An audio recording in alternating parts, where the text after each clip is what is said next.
안녕하세요, 위드진입니다. 오늘은 회원 전용 동영상을 처음으로 이제 찍어볼 건데요. 우선이 회원 전용이기 때문에 그래도 조금이라도 더 도움이 되는 영상으로 어떤 걸 찍을까 생각을 하다가 일단은 저의 채널을 보시는 구독자분들이 우선 중개업을 하고 계시는 분들이랑 그 다음에 이제 준비하시는 분들이 좀 많으시잖아요. 어쨌거나 이제 중개업을 하시기 위해서 실무 영상도 많이 보시기 때문에 중개업에서 가장 중요하다고 말씀드리고 싶은 게 뭘까요? 네, 바로 돈 받는 거겠죠. 저희 무보수로 일하는 건 아니고 무료 봉사하는 거 아니잖아요. 그래서 중개보수 관련된 영상을 찍어보도록 할게요.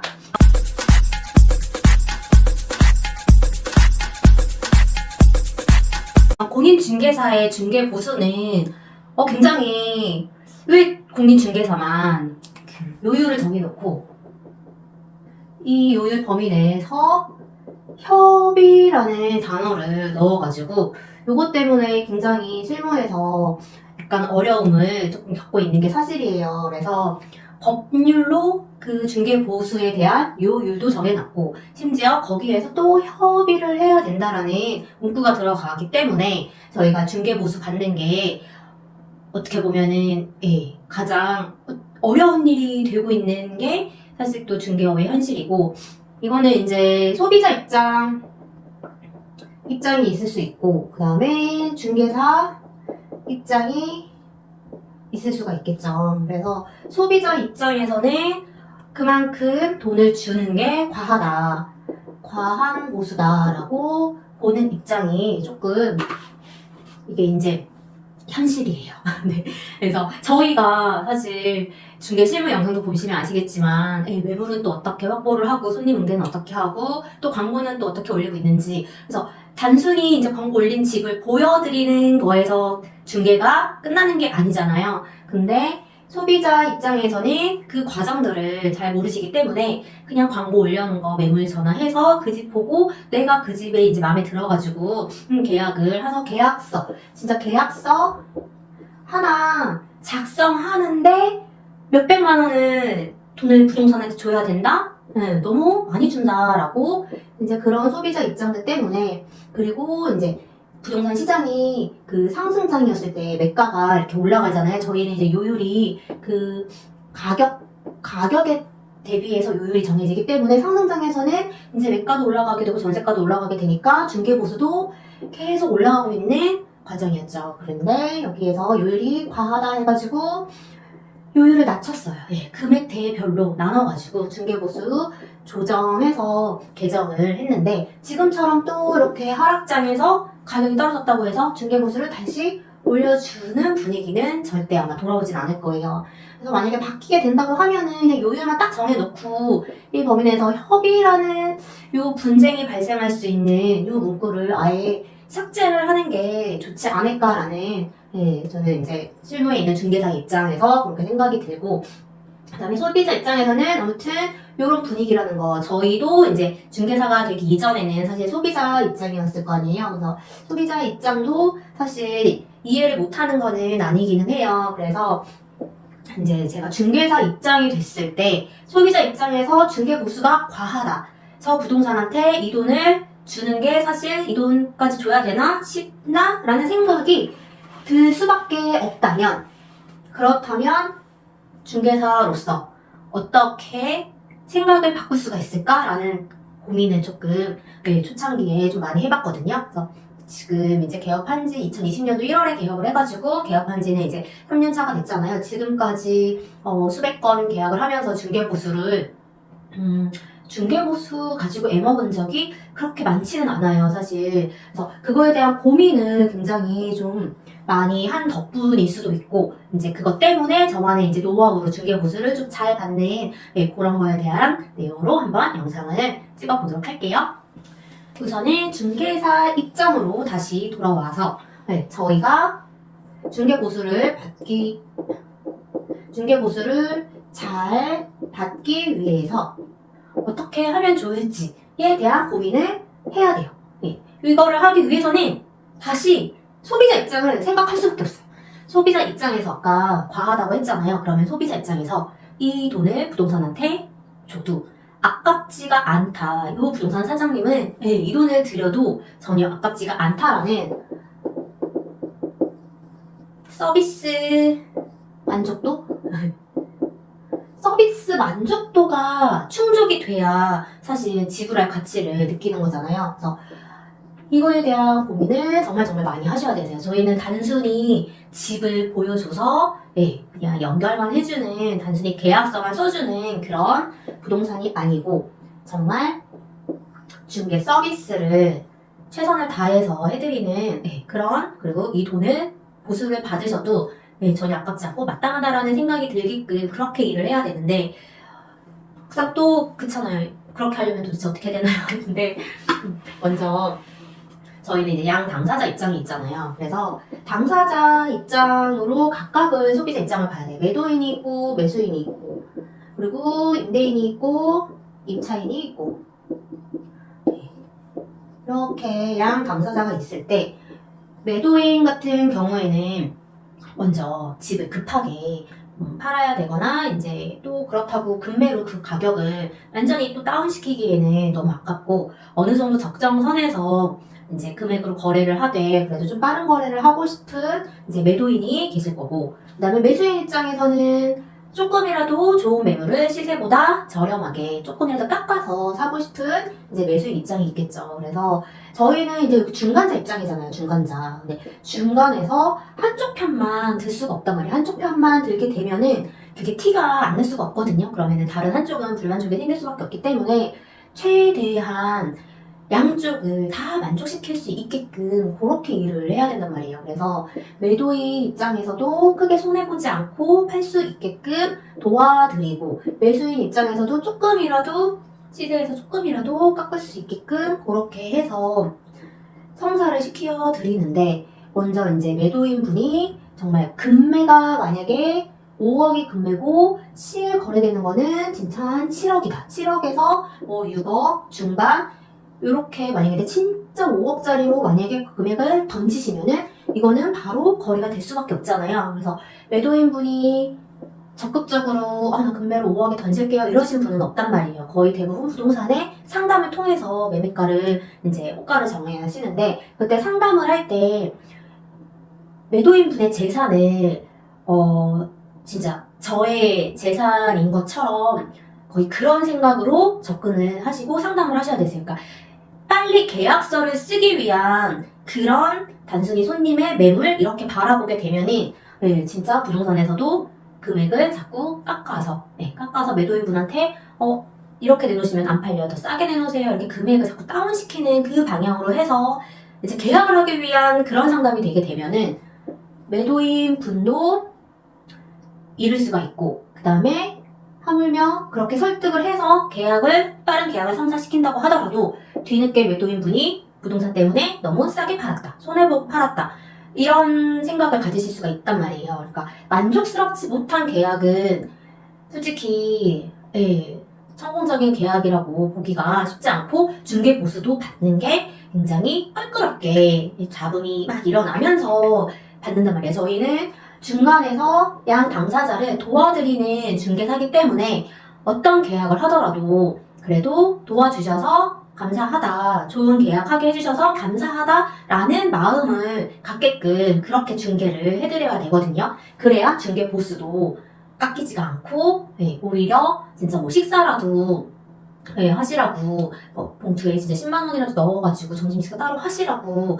이렇게 주시는 손님들도 계시거든요. 진짜 그래서 굉장히 이 노하우가 초반에는 쉽게 생기지는 않아요. 이게 정말 FM대로 일을 하시면 안 되시고, 굉장히 양쪽한테 그래도 조금 여우처럼 부는 것도 필요한데, 단순히 진짜 이제 막 사탕 발림 그렇게 해가지고 이렇게 하는 그런 거 말고, 그런 거는 뭐 누가 봐도 솔직히 다 보이는 행동이기 때문에 그런 거 말고, 아까 말씀드렸다시피 매도인 분이 됐든 매수인 분이 됐던 그 손님들의 재산이 곧 나의 재산인 것처럼 입장을 바꿔놓고 그렇게 해서 상담을 드리게 되면은 그래도 조금 더 믿음이 가고 신뢰가 가고, 지금 당장 내가 계약을 못 하더라도 그 다음에 차후에 다른 상담으로 저를 찾아올 수 있게끔 그렇게 고객 관리가 되는 거거든요. 그래서 저 같은 경우에는 만약에 이제 지금 이거를 팔고 싶은데 팔아도 되는 시기냐라고 이제 상담이 좀 이제 들어오게 되면은 사실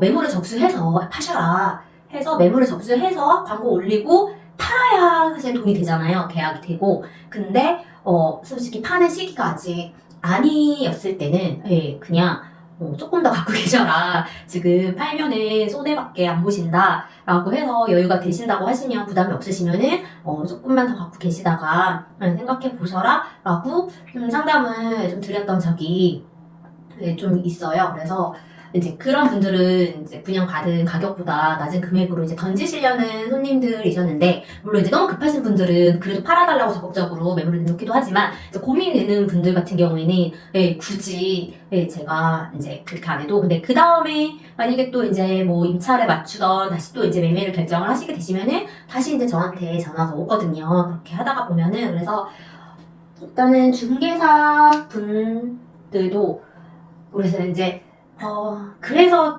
저 계약을 더 단기간에 좀 더 많이 못했나라는 생각도 솔직히 조금 하기는 해요. 왜냐면 그렇잖아요. 이제 저도 이거를 직업으로 하는 건데, 계약을 많이 하고 매물을 많이 접수 받아야 돈을 버는 건데, 사실 돈을 쫓다가 보면은 사람을 잃고 손님을 잃지 않을까? 신뢰를 잃지 않을까? 라는 그런 생각도 좀 갖고 있어가지고 너무 또 지금 당장에 그렇게 연연하는 것보다는 좀 부동산 일을 좀 장기적으로 생각을 했을 때에는 저랑 한번 상담을 하면은 그 다음에 다시 또 찾을 수 있는 그런 중개사가 되고 싶다라는 생각으로 좀 장기적으로 생각을 했거든요. 그래서 미팅을 이제 해서 뭐 임차인 분들도 그렇고 이제 구하시는 상가나 뭐 주택이나 이제 뭔가 구하시는 임차인 분들에게도 미팅을 한 번을 하더라도 정말 이제 하나, 두 개 뭐 이렇게 보여드리는 게 아니고 이제 매물이 조건에 맞는 거를 있는 대로 일단 다 찾아가지고 최적의 매물로 이렇게 안내를 해드리고 꾸준하게 관리도 하고 집 구하셨는지 확인도 하고, 그래서 저 손님의 집을 구하고 상가를 구하는 거에 있어서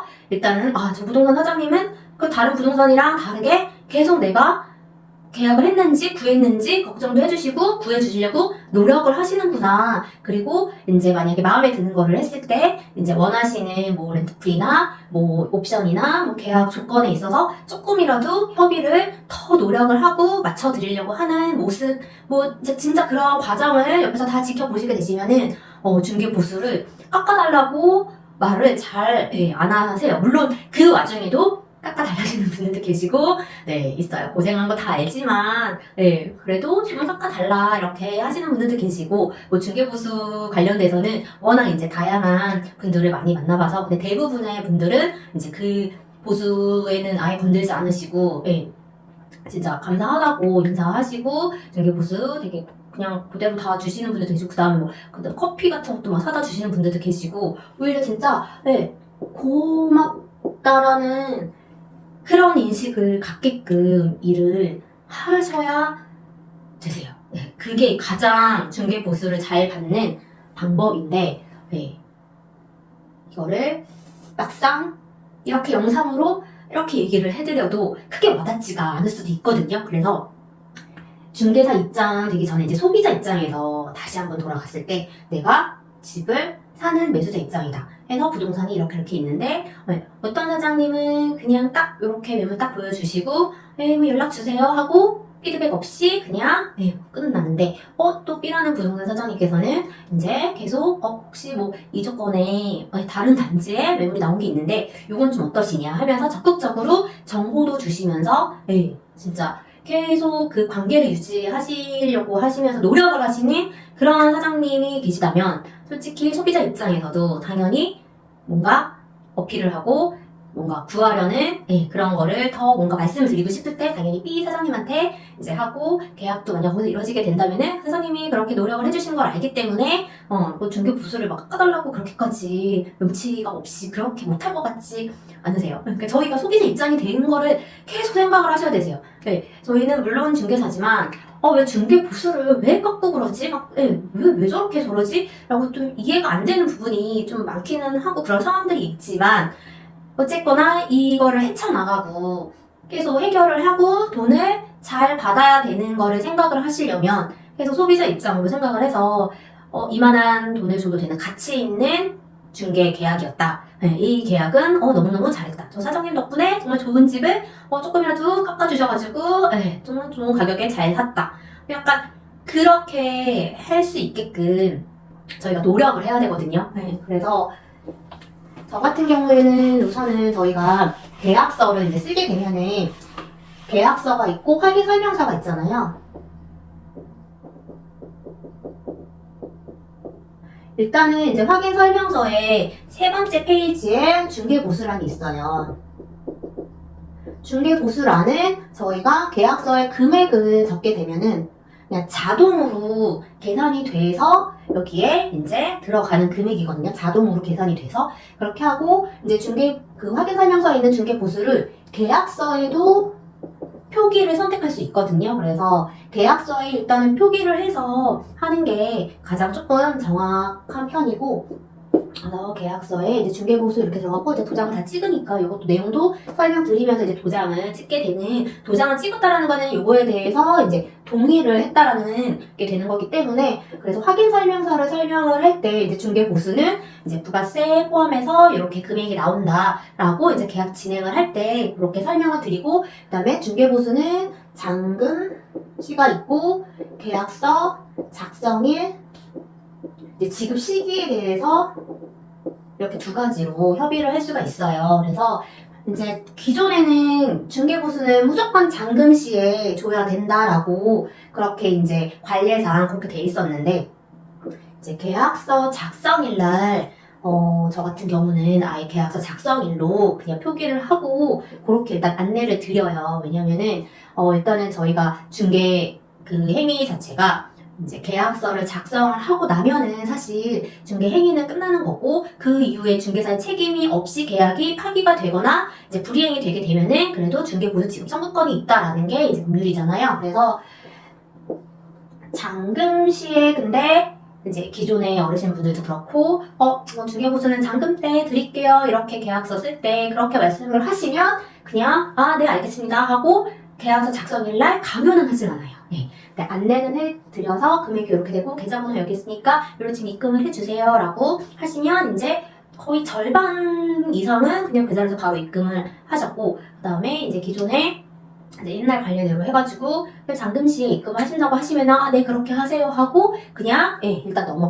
넘어가고, 금액에 대해서는 만약에 계약서 작성을 하고 있는데 이제 양 당사자가 이렇게 있잖아요. 근데 이제 어떻게 보면 가장 매너가 좀 아니다 싶은 생각이 드는 분이 이제 양 당사자가 있는 상황에서 이제 본인만 이렇게 따로 말을 해서 조용히 좀 깎아달라 이렇게 하시는 분이 아니시고 그냥 우리 둘 다 상대방은 깎아달라고 말도 안 했는데 우리 그냥 둘 다 깎아주세요, 우리 양쪽 다 깎아주세요 갑자기 이렇게 말씀을 하시는 손님이 가끔 계세요. 아주 가끔. 그러면은 막 속으로 얄미워가지고 막 깎아줄 것도 더 깎아주기 싫고 막 그런 손님이 계시거든요. 그래서 이제 나중에 다 끝나고 나서는 아니 사장님 그냥 깎아달라고 해도 그냥 조용히 하시지 왜 또 앞에 사람 다 있는 데서 이렇게 해가지고 이렇게 하시냐 또 막 이런 말을 저는 잘 못하고, 이제 저희 신랑 같은 경우는 또 이렇게 그렇게 티를 또 내기도 해요. 조용히. 그러면 아유 또 그랬냐 그러니까 그걸 이제 잘 모르시고 이렇게 있는 데서 대놓고 깎아야 더 잘 깎인다고 생각하셔서 그랬는지 아무튼 그런 경우가 있거든요. 그래서 이제 금액을 안내 확인 설명서를 했는데 이제 깎아달라고 하면은 거기에서 이제 재량껏 그냥 협의 조금 깎아가지고 그러면 이제 이 금액으로 입금해주세요 뭐 이렇게 해서 그 자리에서 깎은 경우도 종종 있고, 근데 그 정도는 그래도 양호하죠. 양호한 편이에요. 근데 이제 매물 내놓으러 이제 방문을 하셔가지고 상담이 막 그렇게 이루어지지도 않았는데 이제 대뜸 앉자마자 여기는 중개보수 얼마 받아요? 라고 묻는 손님이 계세요. 이거는 예전에는 그렇게 많진 않았는데 요즘 조금 반값 부동산도 좀 있고 임대인분한테는 중개보수를 안 받는 그런 또 대형 또 중개법인들 이렇게 부동산들이 좀 있잖아요. 그래서 그렇게 해서 생겨난 관행인지 아니면 조금 이제 중개업이 힘들다 보니까 중개보수를 조금 그렇게 다운시켜서라도 내가 저 손님을 내가 잡겠다라는 영업적 그런 방법으로 사용하시는 경우도 있는데, 사실 이거에 대해서 이제 문의가 이제 온 적이 있거든요.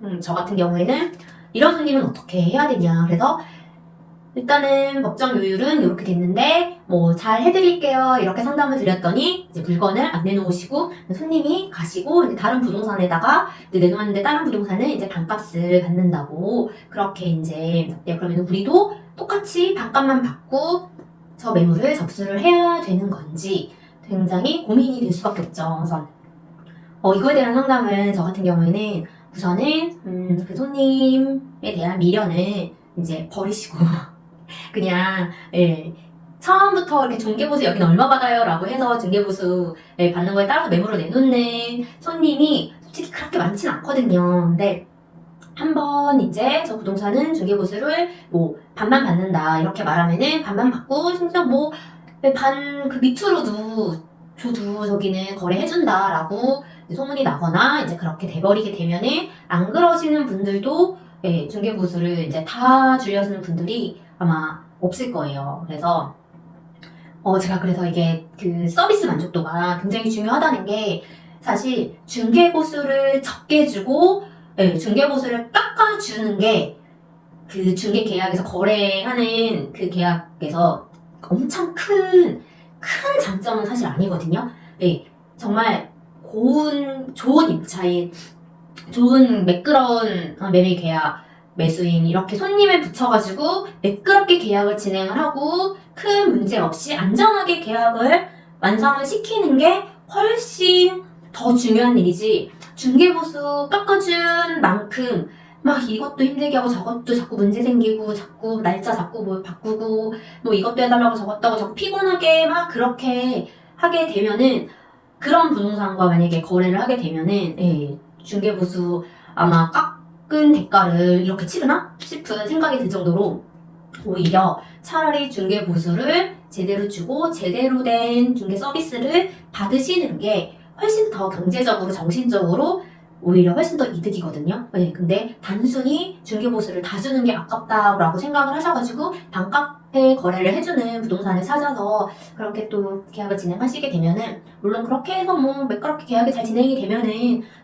물론 이제 서로 윈윈할 수도 있는데 아무래도 그 포커스가 이제 중개 보수의 포커스가 맞춰지게 되면 또 어떤 중개 서비스로 돌아올지 모르니까 이제 저희는 보수에 대한 거는 일단은 뭐 어느 정도 이제 조금 깎아드리는 것까지는 하지만 대신에 중개 서비스를 최선을 다해서 최고의 안전한 그런 계약으로 보답을 해드릴 수 있다. 그리고 나중에 뭐 기타 상담 관리나 그런 것까지도 저희는 다 제공을 해드릴 수 있다라고 좀 인식을 그렇게 드리면 사실